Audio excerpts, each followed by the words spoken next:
کیا آپ جانتے ہیں کہ پنجاب سے غیر قانونی طور پر ڈنکی کے ذریعے یورپ جانے کا رجحان پاکستان کے کسی بھی صوبے کی نسبت سب سے زیادہ ہے؟ اتنی بڑی تعداد میں اور جان لیوا خطرات جھیل کر یہ پاکستانی اپنی منزل پر پہنچ پاتے ہیں یا نہیں، اور ان کی زندگی یورپ میں کیسی ہوتی ہے؟ اس حوالے سے ہم بات کریں گے مانچسٹر سے سوشل انالسٹ فواد رضا سے،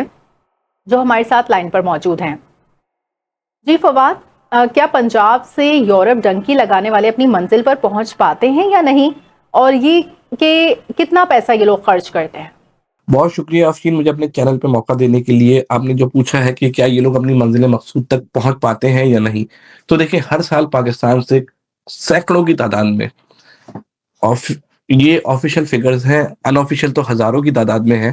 لیکن میں آپ کو صرف وہ آفیشیل فگرز بتا رہا ہوں، سینکڑوں کی تعداد میں لوگ یہ سفر اختیار کرتے ہیں۔ صرف پاکستان سے پورے ایشیا سے آنے والے لوگوں کی تعداد ہزاروں میں پہنچ جاتی ہے۔ ان میں سے جب یہ لوگ نکلتے ہیں تو یہ کوئی آسان سفر تو ہے نہیں کہ آپ جہاز میں بیٹھے اپنے شہر سے اور یورپ میں آپ آ کے اتر گئے۔ آپ انلیگلی ایران کا بارڈر کراس کرتے ہیں، پھر وہاں سے یا تو آپ ترکی کا راستہ لیتے ہیں یا پھر آپ لیبیا کا راستہ لیتے ہیں۔ اگر آپ ترکی کے راستے سے آ رہے ہیں یا لیبیا کے راستے سے آ رہے ہیں، باہر تو آپ نے میڈیٹرینین کو جو ہے وہ عبور کرنا ہے، پھر آپ نے گریس پہنچنا ہے۔ وہاں پہ جو سب سے بڑا خطرہ ہے وہ، اگر آپ ان دو تین ممالک سے بچ کر جو ہے وہ سمندر تک پہنچ بھی گئے، تو یہاں سے آپ نے جو ہے وہ ربر بوٹ کے اندر ٹریول کرنا ہے، جس کو ڈنگی کہتے ہیں، یا پاکستان اور عرف عام میں اس کو ڈنکی کہا جاتا ہے۔ یہ ربر بوٹس جو ہے وہ ساحل کے قریب علاقوں کے لیے ڈیزائن ہوتی ہیں، یہ انٹرنیشنل سی ٹریول کے لیے نہیں ہوتی۔ پھر یہ نیویگیشن سسٹم سے کٹی ہوئی ہوتی ہیں کیونکہ انسانی اسمگلنگ میں استعمال ہو رہی ہیں، تو ان کے لیے کوئی ریسکیو بیک اپ نہیں ہوتا، ان میں لائف جیکٹس نہیں ہوتی۔ آپ کو یاد ہوگا 2023 کا سانحہ جس میں ایک بوٹ الٹی تھی اور اس میں تقریباً 160 کے لگ بھگ پاکستانی جو ہے وہ مارے گئے تھے۔ تو یہ المناک داستانیں یہاں پہ بکھری پڑی ہیں۔ اگر ہم ازیوم کر لیں کہ 500 لوگ نکلتے ہیں تو 500 میں سے بہت مشکل 100-150 لوگ جو ہے وہ اپنی منزل تک پہنچ پاتے ہیں۔ باقی سارے جو ہے وہ اس راستے کے اندر اپنی جان یا تو گوا دیتے ہیں، یا پھر وہ گرفتار ہوتے ہیں اور ڈیپورٹ ہوتے ہیں، ملک کی بدنامی کا سبب بنتے ہیں، یا پھر وہ یہاں کی جیلوں میں اپنی زندگی بسر کرتے ہیں۔ اور جہاں تک رہی بات پیسوں کی، تو یہ لوگ 30 سے 50 لاکھ جو ہے وہ سنا گیا ہے کہ ایجنٹوں کو دیتے ہیں، جو اس پورے سفر کا ان کے انتظام کرتے ہیں۔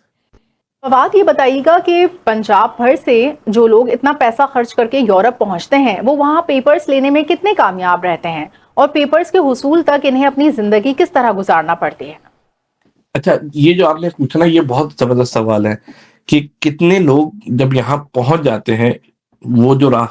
ان راستوں پہ مارے گئے ان کی تو بات ختم ہو گئی، لیکن جو یہاں پہنچ گئے ان کا کیا ہوتا ہے؟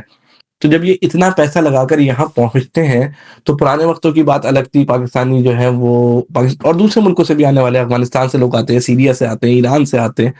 اور فلسطین سے بہت لوگ آتے ہیں۔ تو یہ لوگ پہلے آتے تھے یا اسائلم ڈالتے تھے، یہ کہتے تھے ہمارے ملکوں کے حالات خراب ہیں، ہماری جو ہے وہ مذہبی بنیادوں پہ جو ہے وہ کیا کہتے ہیں نسل کشی ہو رہی ہے، اور اس طرح کی چیزیں کر کے اسائلم لے لیتے تھے۔ لیکن پچھلے کچھ برسوں کے اندر، اسپیشلی بریکزٹ کے بعد، یہ دیکھا گیا ہے کہ یورپ نے اپنی پالیسی تبدیل کی ہے، اور اب ڈاکومنٹس کا حصول مشکل ترین بناتے جا رہے ہیں، یہ بالخصوص ان لوگوں کے لیے جو غیر قانونی طریقے سے ان ممالک میں داخل ہو رہے ہیں۔ جیسے کہ یو کے میں اس وقت بحث چل رہی ہے کہ اللیگل بوٹس پہ آنے والوں کو اسائلم کی درخواست دینے کا حق ختم کر دیا جائے، ان کو فوری طور پہ ڈیپورٹ کیا جائے۔ تو چیزیں مشکل ترین ہوتی جا رہی ہیں ان کے لیے۔ جب یہ یہاں پہنچتے ہیں تو کاغذات لینا ایک مشکل مرحلہ ہو گیا، اس کی کاسٹ بہت بڑھ گئی ہے، اور اس پہ بھی بے انتہا پیسے خرچ کرنے کے باوجود بھی ان میں سے اکثر جو ہے وہ اسائلم لینے میں ناکام رہتے ہیں، اور اس کے بعد پھر اپنی ساری زندگی اللیگل یہاں پر چھپ کے کام کرتے ہوئے گزارتے ہیں۔ اور جب یہ یہاں پہ اللیگل ہوتے ہیں، ان کو عرف عام میں یہاں پہ فوجی کہا جاتا ہے، تو ان کی زندگی کسی غلام سے بھی بدتر ہوتی ہے۔ میں آپ کو اپنی آنکھوں دیکھی داستانیں بتا سکتا ہوں کہ وہ لوگ جو یہاں پر اللیگل رہ رہے ہیں، وہ اپنے جن رشتہ داروں کے آسرے پر آئے تھے، انہی رشتہ داروں نے ان کو جبری مشقت پہ رکھا ہوا ہے۔ بہت ہی کم تنخواہ یہاں پہ اس وقت، جیسے برطانیہ کے اندر کم سے کم تنخواہ جو ہے وہ 12.5 پاؤنڈ فی گھنٹہ ہے۔ وہ ان کو 3 پاؤنڈ 3.5 پاؤنڈ گھنٹہ دیتے ہیں، ساتھ میں 2 وقت کا کھانا دے دیتے ہیں، اور کہتے ہیں کہ بس تمہیں ہم نے رکھا ہوا ہے، خطرہ تم کو ہم کام دے رہے ہیں یہی ہماری بڑی مہربانی ہے، اور وہ لوگ مجبور ہیں، ان کے پاس کوئی آپشن نہیں ہوتا، وہ اپنے گھروں سے زیادہ نکل نہیں سکتے، وہ صرف جس رہائش گاہ پہ رہ رہے ہوتے ہیں وہاں سے نکلتے ہیں، اپنے کام کی جگہ پہ جاتے ہیں، 12 16 گھنٹے کام کرتے ہیں، تو واپس اپنی رہائش گاہ پہ واپس آ جاتے ہیں۔ سڑکوں میں بازاروں میں نہیں زیادہ گھوم سکتے کیونکہ امیگریشن کے چھاپوں کی جو رفتار ہے وہ اب بہت تیز ہو چکی ہے، تو ان کے لیے ہر وقت خطرہ موجود رہتا ہے کہ پولیس یا امیگریشن ٹیمز ان کو پکڑ لیں تو انہیں فی الفور ڈپورٹ کیا جائے گا، اور جو ان کا انداز زندگی ہے، معیار زندگی ہے یہاں پہ وہ انتہائی پست ہوتا ہے۔ اگر میں ان رہائش گاہوں کی بات کروں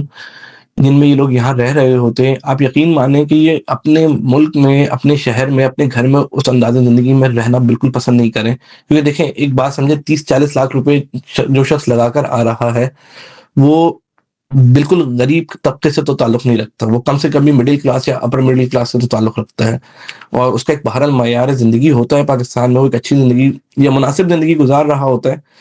لیکن جو زندگی وہ یہاں گزارتا ہے وہ جانوروں سے بدتر ہوتی ہے۔ اگر اس کی آپ نے مثال دیکھنی ہو تو پاکستان کے دور دراز دیہی علاقوں کے اندر جو مزاروں کی زندگی ہوتی ہے، جو دہقانوں کی زندگی ہوتی ہے، جو وڈیروں کے غلام بنے ہوئے ہوتے ہیں، اس زندگی کو آپ تصور کر لیں کہ 2 وقت کی روٹی اور انتہائی کم تنخواہ کے عوض یہ لوگ سارا سارا دن جانوروں کی طرح مشقت کرتے ہیں،